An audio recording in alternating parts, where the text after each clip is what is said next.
Hello, hello, j'espère que vous allez tous bien par la grâce de Dieu. Alors Jésus vous aime comme d'habitude et n'oublions jamais cela. Que tu sois en Christ ou que tu ne sois pas en Christ, Jésus-Christ a donné aussi sa vie pour toi comme il a donné sa vie pour moi. Alors je ne sais pas ce que le Saint-Esprit veut dire aujourd'hui, mais ne serait-ce que pour faire cette petite vidéo, fallait voir les combats. J'ai dû prendre autorité, prier, déclarer. Et il y avait un chant aussi qui montait, donc je vais le chanter. Yeshua, Yeshua,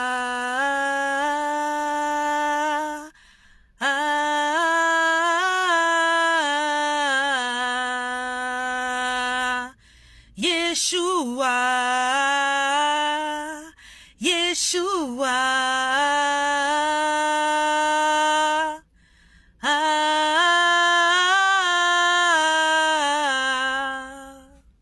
Alléluia. Pendant que je chantais à un moment donné, j'étais heureuse. Je sentais la joie du Saint-Esprit parce qu'en fait, je comprenais que dans des temps comme ceci, ça devient de plus en plus compliqué de prêcher l'évangile.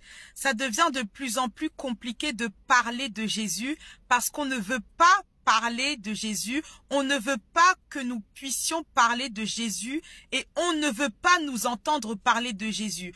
Parce que le Seigneur dit dans sa parole que dans les derniers temps, les personnes auront la démangeaison d'entendre ce qu'ils veulent entendre, d'entendre ce qu'ils voudront entendre. Mais nous, en Christ, on ne peut pas seulement dire ce qui nous fait du bien ou ce qui nous va, ce qui nous fait plaisir, ce qu'on veut entendre, mais on doit entendre l'évangile. Et la prédication de la croix est une folie pour les sages de ce monde. Et à un moment donné, Jésus parlait au Père et il disait, Père, je te rends grâce de ce que tu as caché ces choses aux sages. Parce que, en fait, la prédication de la croix, au départ, c'était aussi pour les pauvres.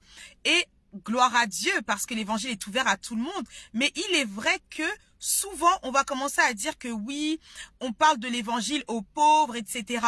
Mais j'ai une bonne nouvelle pour toi. Peu importe ta condition sociale, peu importe qui tu es, peu importe en qui tu crois maintenant et peu importe ta situation actuelle, Jésus t'aime et Jésus peut te faire passer de moins que rien selon les hommes à fils de Dieu, fils de l'Éternel. Alors toi qui es en Christ, n'oublie jamais ta nature divine. Ne laisse pas l'ennemi te mentir et te cacher qui tu es. Lorsque tu es un enfant de Dieu, tu deviens héritier du ciel et co-héritier de Christ. Alors ne laisse pas le monde te distraire en te faisant oublier qui tu es. Tu es le fils du roi des rois, tu es la fille du roi des rois, tu es une princesse et tu es un prince. Tu es un roi et tu es une reine. Alors ne laisse pas ce monde te dire qui tu es ou qui tu n'es pas. Si tu veux savoir qui tu es, lis la Bible. Ça devient de plus en plus compliqué maintenant pour les enfants de Dieu d'ouvrir la parole de Dieu. Parce que nous sommes dans les temps de la fin. Mais dans les temps de la fin, nous devons lire encore plus la parole de Dieu pour que nous puissions comprendre dans quelle saison nous nous situons. Tout à l'heure, j'étais en train de lire la Bible et le passage qui m'a marqué, c'était l'histoire du figuier. Alors que Jésus, voilà, marchait avec ses disciples, à un moment donné, il voit un figuier, la Bible dit qu'il eut faim. Le figuier, en fait, avait des feuilles. Et donc, Jésus avait faim et il s'attendait à avoir un fruit, donc une figue. Mais la Bible précise que ça n'était pas la saison. Et à un moment donné, Jésus maudit le figuier et dit qu'il ne soit plus jamais trouvé de fruits sur toi. Et le lendemain, en fait, qu'est-ce qui se passe? Les disciples, ils repassent tous vers l'endroit où il y avait le figuier. Et les disciples sont choqués. Ils disent, mais Seigneur, le figuier que tu as maudit, vraiment, on voit qu'il est devenu tout sec. Et Jésus leur dit, si vous aviez une grande foi, vous pourriez dire à cette montagne, jette-toi dans la mer, ôte-toi de là, et ça se passerait.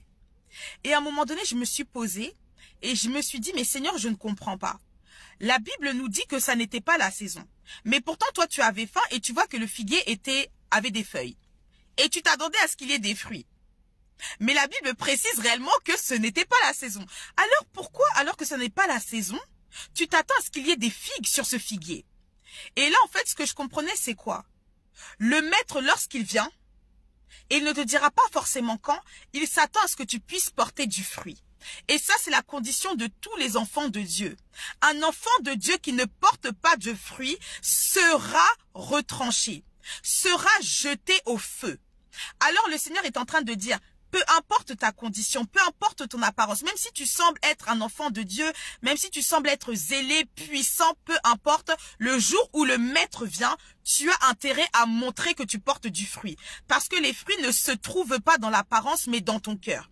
Et le Seigneur, en fait, est en train de me dire que Malouamé, en fait, c'est ce que j'attends de mes enfants. Mes enfants doivent porter du fruit en abondance, tout le temps, pour qu'au moment où je viendrai comme un voleur, vous puissiez porter du fruit, que je puisse voir que vous portez du fruit et que vous puissiez être enlevé au moment de la grande moisson, au moment du retour de Christ. Alors, le Seigneur nous dit quoi? Nous devons être à notre poste. Peut-être que tu n'es pas apprécié à ta juste valeur par rapport au talent, au don que Dieu a placé en toi. Mais si tu marches par l'esprit, c'est le plus important. Parce que le Seigneur dit que il dit dans sa parole, mieux vaut l'obéissance que les sacrifices. Tu n'as pas besoin de faire de grands signes, de te montrer, pour montrer que oui, toi aussi tu as l'onction. Le Seigneur le sait déjà. Et le Seigneur, en fait, s'attend à ce que tu sois toujours prêt. Parce que tu ne sais pas à quel moment Dieu voudra t'utiliser.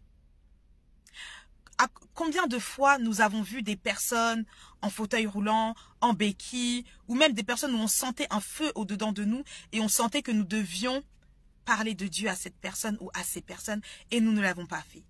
C'est dans des temps comme ceux-ci que Dieu nous attend.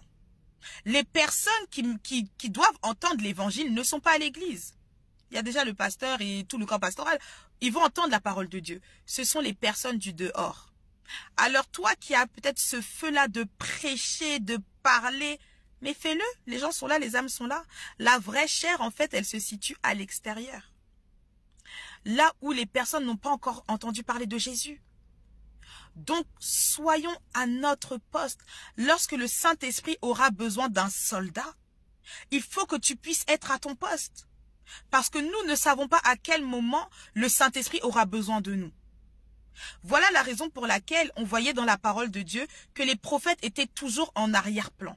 Ils étaient toujours en dehors du peuple. Ils étaient dans les déserts, près des arbres, etc. Toujours à l'extérieur, afin qu'ils ne soient pas distraits et qu'ils puissent entendre la pensée de Dieu, qu'ils puissent entendre la voix du Père pour qu'ils puissent être à leur poste au moment où le Père les enverrait.